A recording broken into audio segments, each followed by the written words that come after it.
जो प्रकार नितीन भालेराव या विद्यार्थ्याच्या बाबतीमध्ये त्या ठिकाणी घडला असं आपल्या मीडियाने दाखवलं, त्या बाबतीत मी एक आपल्याला सांगेल की हे सगळं रचित त्या ठिकाणी कारस्थान रचण्यात आलेलं आहे.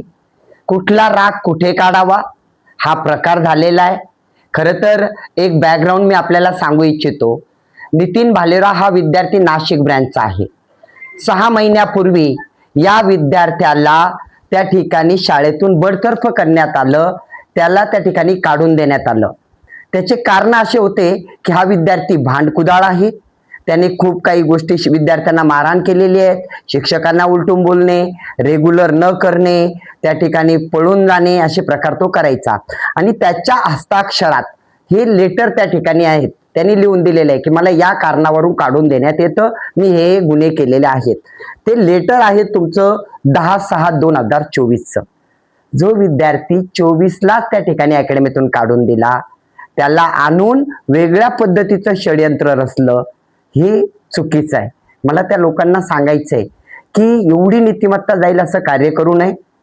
मी तुम्हाला एक गोष्ट सांगतो, तो विद्यार्थी इलेक्शन चालू असताना संभाजीनगर ब्रँचला आला, शिक्षकांना म्हटलं माझी एक परीक्षा आहे, त्यासाठी मला 10 दिवस राहायची परमिशन द्या. आमच्या शिक्षकांनी नाशिक ब्रँचचा विद्यार्थी आहे, आपलाच आहे, जुना आहे म्हणून त्याला परमिशन दिली आणि त्याने 10 दिवसात हे कारस्थान रचलं आणि त्या ठिकाणी शाळेला, त्या ठिकाणी या संस्थेला बदनाम करण्याचा प्रयत्न केला. आणि याच्या मागे खूप मोठं षडयंत्र आहे आणि सगळे गुन्हे त्या ठिकाणी जे नोंदवण्यात आले हे सर्रास त्या ठिकाणी चुकीचे आहेत आणि हे लवकरच कोर्टात सिद्ध होईल. दूध का दूध, दूध का दूध आणि पाणी का पाणी होईल आणि सत्य कोर्टामध्ये समोर येईलच लवकरच. सर, म्हणजे तो मुलगा आपल्या इन्स्टिट्यूट मध्ये नव्हता, त्याला आपल्या शिक्षकांनी हे केलं होतं, त्याच्या हस्ताक्षरात लिहिलेलं आहे, लिहिलेलं आहे, तो स्वतः लिहून देतोय. हस्ताक्षर तुम्हाला वाचल्यानंतर त्या मुलाची सगळं काही कळून जाईल. त्याच्या स्वतःची सही, अंगठे आहेत, डेट आहेत, अक्षर माझं नाहीये, हे फॉरेन्सिक लॅब मध्ये चेक करा. तो का गेलेला आहे त्याने जर प्रूफ केला, असे खूप प्रूफ आहेत, मी आज एक देत नाहीत तुम्हाला, पण एक नक्कीच सांगतो. मागेही असं एकदा कोर्टामध्ये एक प्रकरण माझ्या विरुद्ध उठवण्याचा प्रयत्न झाला.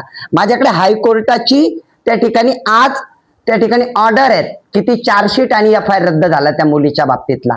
माझ्या एका त्या ठिकाणी मुलीला, म्हणजे माझ्या बहिणी समान, माझ्या मुली समान मुलीवरती तिच्या मृत्यूचा वेगळा बहाणा करून त्याचा, म्हणजे ते मी म्हणत नाही त्याला टाळूवरचं लोणी खाण्याचा प्रकार तेव्हाही केला. तेव्हाही तोंड घशी पडले आणि आताही तोंड घशी पडतील. नक्कीच. धन्यवाद.